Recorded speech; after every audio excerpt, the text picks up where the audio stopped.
Hello everyone, कैसे हैं आप सब। करियर सक्सेस की इस नई वीडियो में आप सभी का वेलकम है। गाइस, जैसा कि आप सब जानते हैं, करियर सक्सेस की तरफ से मिशन सिलेक्शन नाम की सीरीज स्टार्ट की है कुछ दिन पहले से और आप सभी का बहुत अच्छा रिस्पांस मिल रहा है हमारी वीडियोस को लाइक करिए, शेयर करिए, सब्सक्राइब करिए हमारा चैनल करियर सक्सेस जम्मू।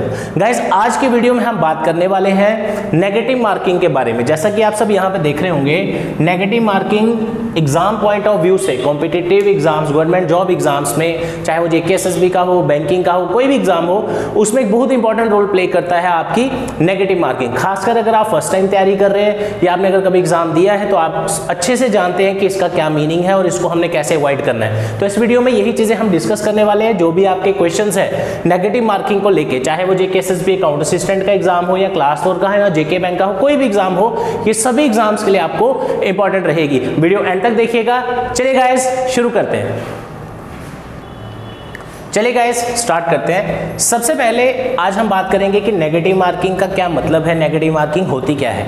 सबसे पहले गाइस एक चीज़ याद रखिए, आप अगर आप लोगों की प्रिपरेशन अभी भी पेंडिंग है, या अगर आप चाहते हैं कि हम एक कम टाइम में अच्छे से थोड़ा सा प्रिपेयर कर लें अपने आप को, करियर सक्सेस की तरफ से क्रैश कोर्सेज लॉन्च किए गए हैं अकाउंट असिस्टेंट और क्लास 4 के लिए। व्हाट्सएप नंबर हमारा आपके सामने, अगर आप ज्वाइन करना चाहते हैं आप इस नंबर पे कांटेक्ट कर सकते हैं। तो 25 डेज के अंदर अंदर आपका फुल सिलेबस इजीली कंप्लीट हो जाएगा। गाइस, आज हम बात करने वाले हैं नेगेटिव मार्किंग के बारे में। अब नेगेटिव मार्किंग बेसिकली क्या चीज़ है। एक्चुअली देखिए गाइस, क्या होता था, मैं अगर स्पेशली जेके एसएसबी की बात करूं, जेके एसएसबी के जितने भी एग्जाम्स होते थे, काफ़ी सारे एग्जाम ऐसे होते थे जिसमें नेगेटिव मार्किंग नहीं हुआ करती थी किसी वक्त पहले, काफ़ी 3-4 साल या 2-3 साल पहले की अगर मैं बात करूं। उस टाइम क्या होता था कि गाइस देखिए, अगर आपका 100 मार्क्स का पेपर है तो मैक्सिमम क्या, सारे के सारे बच्चे 100 में से 100 ही क्वेश्चन करके आते थे, लेकिन गारंटी कोई नहीं थी कि कौन सा सही है या कौन सा गलत, जिसको आप तुक्का बोलते हैं, गैस बोलते हैं, राइट। जो मन में आया आंखें बंद करके ऑप्शन टिक कर दिया, दैट इज कॉल्ड तुक्का, राइट। लेकिन आहिस्ता आहिस्ता अगर हम बाकी ऑनलाइन एग्जाम्स की बात करें, कोई भी एग्जाम की बात करें, ऑलमोस्ट सभी एग्जाम्स में आपको नेगेटिव मार्किंग देखने को मिलती है, अराउंड -0.25, कुछ एग्जाम्स में 0.33 भी रहता है, तो वो एग्जाम के अकॉर्डिंग डिपेंड करता है। अब नेगेटिव मार्किंग होता क्या है, जैसे मान लेते हैं आप लोग एक क्वेश्चन अटेम्प्ट करते हैं, आपने कोई एक क्वेश्चन का आंसर टिक किया और वो अगर सही हुआ तो आपको मिल जाएगा 1 नंबर, क्योंकि हर एक क्वेश्चन 1 नंबर का है। लेकिन अगर उस क्वेश्चन का आंसर निकला गलत तो वो आपको दे के तो कुछ गया नहीं, उल्टा आपका जो भी स्कोर होगा उसमें से 0.25 मार्क्स कट जाएंगे, राइट। मतलब जो आपने क्वेश्चन सही अपने से सही किया तुक्का लगा के, वो एक्चुअल में हुआ गलत, तुक्का जिसको हम बोलते हैं। अब वो जो गलत हुआ वो आपका जो स्कोर था, जो भी स्कोर था आपका, उसमें से -0.25 ले गया। और आप सोचिए, एक क्वेश्चन गलत करके आपका -0.25 मार्क्स जा रहे हैं, और अगर आप 4 क्वेश्चन गलत करते हैं, अगर 2 करेंगे तो आधा नंबर 0.50, 4 करेंगे तो आपका पूरा 1 नंबर कट हो जाएगा, जो भी आपका टोटल स्कोर है। मान लेते हैं आपका टोटल स्कोर था 10 क्वेश्चंस, अगर आपने 10 क्वेश्चन किए थे उसमें से आपने 4 गलत कर दिए, तो 10 में से जब आपने 4 गलत कर दिए, पीछे कितने बचे, 6। मान लेते हैं 6 सही थे, तो 6 नंबर आपके बनते थे, राइट। लेकिन नेगेटिव मार्किंग होने की वजह से जो आपने 4 क्वेश्चन गलत किए हैं, -0.25 करके 4 क्वेश्चन गलत करना मतलब 1 नंबर गया। दैट मीन्स जो आपके 6 नंबर आने थे, अब आपके कितने मार्क्स आए, 5। तो आप सोचिए, अगर किसी ने 10 क्वेश्चन गलत किए हों, 20 क्वेश्चन गलत किए हों, 15 क्वेश्चन गलत किए हों, 5 क्वेश्चन गलत किए हों, 7 क्वेश्चन गलत किए हों, आपकी सिलेक्शन में 0.25 मार्क्स जो है ये बहुत ही इंपॉर्टेंट रोल प्ले कर सकते हैं। करियर सक्सेस ऑफलाइन कोचिंग में इतने ऐसे स्टूडेंट्स हैं जिनकी सिलेक्शन 0.75 मार्क्स से, 1 नंबर से, 1.25 मार्क्स से रह जाती है। फिर वो नेक्स्ट टाइम दोबारा और अच्छे से मेहनत करते हैं और फिर नेक्स्ट टाइम उनका सिलेक्शन होता है। तो कहने का मतलब क्या हुआ, नेगेटिव मार्किंग है क्या, अननेसेसरी जो हम गलत तुक्के लगा के आते हैं उसको रोकने के लिए, और इसका आपके कट ऑफ पे भी काफ़ी असर पड़ता है। नेगेटिव मार्किंग का क्या मतलब हो गया, आप जो भी अगर कोई क्वेश्चन गलत करके आएंगे, आपके इतने मार्क्स एक क्वेश्चन गलत करने पे कटेंगे, और जितने आप गलत करेंगे उसको आप मल्टीप्लाई कर लीजिए, इसके साथ उतने नंबर आपके कटने वाले हैं, जो भी आपका ओवरऑल स्कोर होगा। अब बात करते हैं गाइस, दूसरा पॉइंट हमारा क्या है, how it affects cut off. Guys आप खुद बताइए, जब नेगेटिव मार्किंग नहीं होती थी, मैक्सिमम बच्चे आप में से क्या करते थे, अगर 100 मार्क्स का पेपर है हम 100 के 100 क्वेश्चन करके आ जाते थे, राइट। लेकिन नंबर आते थे 40, नंबर आते थे 50, मान लेते हैं कि 10 हमारे तुक्के सही भी लग जाए, है ना। लेकिन होता क्या था कि उस वजह से कट ऑफ भी काफ़ी हाई जाता था। मान लेते हैं कि किसी स्टूडेंट ने 70 क्वेश्चन सही किए हैं और उसने 30 तुक्के लगा दिए और 10 सही हो गए, तो उस केस में उसको एज मिल जाता था। अगर सही होगा तब भी फायदा, नहीं होगा तो जाएगा कुछ नहीं। लेकिन अब क्या है, नेगेटिव मार्किंग की वजह से आप अननेसेसरी फालतू के क्वेश्चंस को गलती से भी अटेम्प्ट ना करें। जो आपको क्वेश्चन नहीं आता आप उसको अटेम्प्ट नहीं कर सकते। गाइस, नेगेटिव मार्किंग में भी एक लॉजिक है, काफ़ी स्टूडेंट इसको यूज़ भी करते हैं। वो कैसे करते हैं, अगर आपकी प्रिपरेशन बहुत ज़बरदस्त है, मान लेते हैं आपका क्लास 4 का पेपर है 100 मार्क्स का, उसमें से 80 क्वेश्चंस आपके 100% सही हैं आपके अकॉर्डिंग, है ना। उस केस में अगर आपको लगता है कि मैंने काफ़ी ज़्यादा क्वेश्चन कर लिए हैं, एग्ज़ाम का लेवल ऐसा आया है कि मेरे काफ़ी सफिशिएंट क्वेश्चंस मैंने किए हैं, 80-85 कर लिए, तो 2-3 तुक्के लगाना इज़ यू कैन से कि एक्सेप्टेबल। लेकिन अगर किसी ने 100 में से क्वेश्चन किए हैं 40 और नेगेटिव मार्किंग भी है और वो लगा के आ गया 10 तुक्के, जिसको गैस बोलते हैं, वहाँ पे आपके लिए प्रॉब्लम हो जाएगी, राइट। तो कहने का मतलब, if you have scored sufficiently high attempts, अगर आपने बहुत अच्छे अटैम्प्ट्स किए हैं तो 1-2 क्वेश्चन लगाने में कोई दिक्कत नहीं है। लेकिन अगर आपने वैसे ही अटैम्प्ट कम किए हुए हैं और ऊपर से आप तुक्के लगा रहे हैं, तो आपका पेपर उसी टाइम मान के चलिए कि क्वालिफाई नहीं होने वाला, क्योंकि नेगेटिव मार्किंग की वजह से आपका वैसे ही जो आप सही करके आए हैं वो भी गलत हो जाएगा। तो हमारी आपको यही सजेशन है, मैं आपको एग्जाम्पल्स के साथ क्यों समझा रहा हूँ, ताकि आपको अच्छे से एक बार माइंड में बैठ जाए बात, क्योंकि पेपर ज़्यादा दूर नहीं है।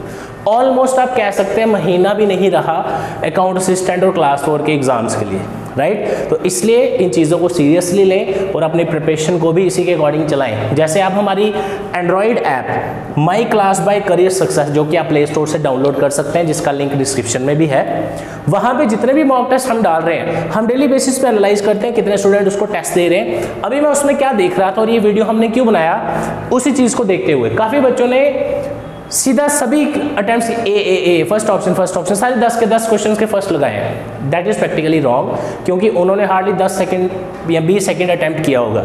लेकिन जो सीरियस स्टूडेंट है, जिन्होंने काफ़ी हाईएस्ट भी अटैम्प्ट किया है, उन्होंने पेपर को टाइम दिया है, उसको समझा है कैसे निकालना है।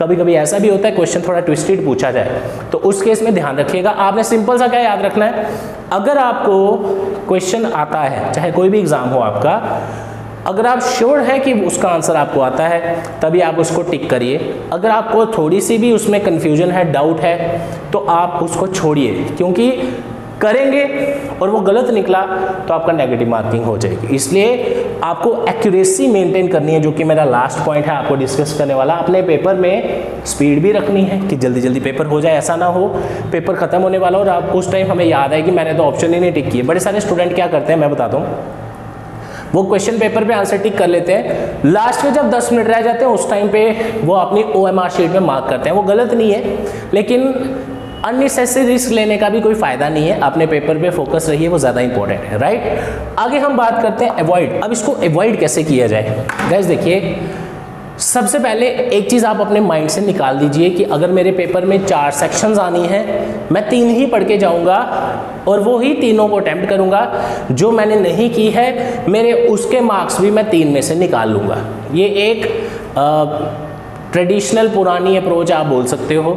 नेगेटिव मार्किंग नहीं हो तो तब ये कामयाब है। लेकिन अगर आप देखें आज की डेट में जिस हिसाब का कंपटीशन है, आपकी अगर 4 सेक्शंस आपको पेपर में डाली गई हैं, जैसे क्लास 4 का पेपर है या अकाउंट असिस्टेंट है तो 6 सेक्शंस है, मैथ, रीजनिंग, इंग्लिश और जीएस। और अगर आप अकाउंटेंसी एंड बुक कीपिंग के एग्जाम की बात करें, अकाउंट असिस्टेंट की, accountancy, GS, computer, economy, maths and general science. अगर आप ये सोच के जा रहे हैं कि मुझे 3 सेक्शंस बहुत ज़बरदस्त तरीके से मैंने कर ली हैं और मेरे को सारे क्वेश्चन उसके आ चुके हैं, वो आप ये समझ के चलिए कि जिस तरह का कंपटीशन है और जितनी जल्दी एग्ज़ाम आ गया है वो आप पे बैकफायर भी हो सकता है। राइट। उस अप्रोच के साथ ना चलें, अभी भी टाइम है। मेरी आपको सजेशन है, आप जितने भी आपके सब्जेक्ट हैं सभी सेक्शंस को एक बार गो थ्रू करिए अच्छे से। हाँ, आप एक ऑर्डर बना लीजिए कि जो सेक्शन आपको लगता है नहीं मेरे से नहीं हो रही या इसको मैं अभी नहीं कर सकता या छोड़ना चाहता हूँ, उसको लास्ट में करिए। जैसे मैं आपको एक टेंटेटिव बताता हूँ, जैसे आप शुरू करिए क्लास 4 का अगर पेपर आप जीएस से स्टार्ट करिए, राइट। जीएस 40 मार्क्स आपको सेक्शन के मिले, उसके बाद आप पकड़िए रीजनिंग 20 मार्क्स वो दे देगा, मैंने कल की वीडियो में भी बताया था। उसके बाद आप ले लीजिए अपना मैथ्स और उसके बाद आपका आ जाता है इंग्लिश। इस स्ट्रेटजी के साथ चलें, आप इजीली कर सकते हैं, या आप इंग्लिश और मैथ्स को स्वैप कर सकते हैं। ऐसे ही अगर अकाउंटेंसी की बात करूँ, अकाउंट असिस्टेंट की, उसमें आप सबसे पहले अकाउंटेंसी पकड़िए जो कि काफ़ी आसान है, उसके साथ आप जीएस पकड़िए, फिर आप कंप्यूटर्स, उसके बाद इकोनॉमी लीजिए और science, and after that last में रखिए मैथ और स्टैटिक्स। तो अगर ये ट्रेडिशनल अप्रोच नॉर्मली जो मैंने आपको अभी बताई इससे चलते हैं, आपका एक तो सिलेबस भी अच्छे से रिवाइज हो जाएगा और आपके माइंड में एक वो फ्रीडम रहेगा कि मैंने कुछ छोड़ा नहीं है। अदरवाइज़ क्या होगा कि अगर आपकी जो सेक्शन स्ट्रांग है उसमें से कोई ऐसा क्वेश्चन पूछ लिया जो आपसे नहीं निकले वहाँ पे, और जो अगली सेक्शन होगी वो आप ऐसे नहीं पढ़ के गए, तो वो एक कोई आपको हेल्प करने वाला नहीं है, जहाँ तक मुझे समझ आ रहा है जैसे आप लोग प्रिपरेशन कर रहे हैं। लास्ट पॉइंट हमारा है मेंटेन एक्यूरेसी। जैसे मैंने आपको पहले भी बताया, गाइस देखिए, उसी को ये चीज़ें आज फील होंगी, समझ आएंगी। आप में से अगर कोई फर्स्ट टाइम एग्ज़ाम दे रहे हैं, उसके लिए ये आज का वीडियो बहुत ज़्यादा हेल्पफुल है, राइट। अगर इसको अपनी लाइफ में इम्प्लीमेंट करें पेपर के लिए। और दूसरा ऐसा बंदा जिसने आज तक काफ़ी एग्जाम दिए, क्योंकि हमारे पास बच्चों की डेली क्वेरीज आती है, सर मेरा 0.5 से रह गया, 0.25 से रह गया। नेगेटिव मार्किंग का नुकसान उस बंदे को पूछिए जिसका पेपर 0.25 मार्क्स से सिलेक्शन रह गया हो, जिसका पेपर 1 मार्क्स से रह गया हो, जिसका पेपर 0.50 से रह गया हो, जिसका पेपर 0.75 से रह गया। कि अगर पेपर का कट ऑफ 80 था तो किसी के 60 हैं तो उसको पता मैंने कम ही की है। लेकिन अगर किसी के पेपर का कट ऑफ 80 था और उस बंदे के नंबर आए हैं 79.75, तो आप उस बंदे को पूछिए कि नेगेटिव मार्किंग क्या चीज़ है, राइट। इसलिए आपको नॉलेज जितनी भी है उसका फ़ायदा तभी है जब आप इन चीज़ों का भी ध्यान रखें, क्योंकि आपको पेपर में क्या मेंटेन रखनी है, एक्यूरेसी। ऐसा ना हो कि मैं 80 क्वेश्चंस करके आऊँ, उसमें से मेरे 50 ठीक हों और 30 गलत हो जाए। अब अगर 80 नहीं कर सकते, मैं एक एवरेज लेके चल रहा हूँ, आप एटलीस्ट 70 करिए, 75 करिए, मतलब उसमें से एटलीस्ट 73, 72 तो सही हो। समझ आए बात? तो कोशिश करनी है 90 to 95% एक्यूरेसी होनी चाहिए जो भी आपने क्वेश्चंस किए हैं। समझ आ रही है चीज़? तो ये नेगेटिव मार्किंग का जो फंडा है ये आपको पार भी लगा सकता है, डुबा भी सकता है। इसलिए हर एक चीज़ को प्रॉपरली अपने माइंड में रखें। पेपर में जाके जब आप एग्ज़ाम देने बैठें, पहले उसको एक बार स्क्रीन कर लें पेपर में आया क्या है, क्योंकि आपके पेपर में टाइम की टेंशन नहीं है।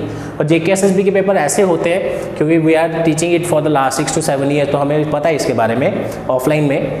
अब एक चीज़ याद रखिए कि इसके पेपर ऐसे होते हैं, अगर किसी को आता हो ना पेपर बढ़िया तरीके से, तो विदिन 30-50 मिनट्स आप फ्री हो जाते हो। अपना पेपर एक बार चेक करके प्रॉपर अच्छे से।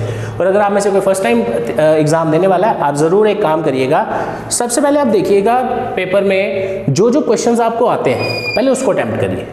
फिर थोड़े से क्वेश्चन ऐसे होंगे जिसमें आपको थोड़ा सोचना पड़ेगा, इंस्टेंटली आंसर नहीं आप दे पाएंगे, फिर उसको अटेम्प्ट करिए। लास्ट में उसको रखिए जो आपको लगता है कि ये मैंने पढ़े हैं लेकिन इसमें मुझे थोड़ा टाइम लग सकता है सोचने में, या आपने जिस क्वेश्चन को अवॉइड करना है उसको लास्ट में। पहले ही अगर आप मिक्स कर लेंगे सारी चीज़ें तो वो फिर आपके लिए मुश्किल हो जाएंगी। तो इसी तरह की गाइडेंस और अच्छे से अपनी तैयारी करने के लिए करियर सक्सेस की तरफ से क्रैश कोर्स आपके लिए ऑलरेडी लाए हुए हैं। अगर अभी भी आप वेट कर रहे हैं ज्वाइन करने के लिए, अभी कॉल या मैसेज करें 9419145317, क्योंकि कुछ दिन के बाद विदिन 3 और 4 डेज इसकी एडमिशन्स क्लोज हो रही हैं, उसके बाद आप ऑनलाइन बैचेस ज्वाइन नहीं कर पाएंगे। तो इसी के साथ आज का वीडियो यही एंड करते हैं। और भी बहुत सारी वीडियोस आपके लिए हम ला रहे हैं, तो हमारा चैनल फॉलो करिए। टेलीग्राम चैनल पे जुड़ने के लिए टेलीग्राम पे सर्च करें करियर सक्सेस जम्मू, और हमारा व्हाट्सएप नंबर है 9419145317। Thank you so much.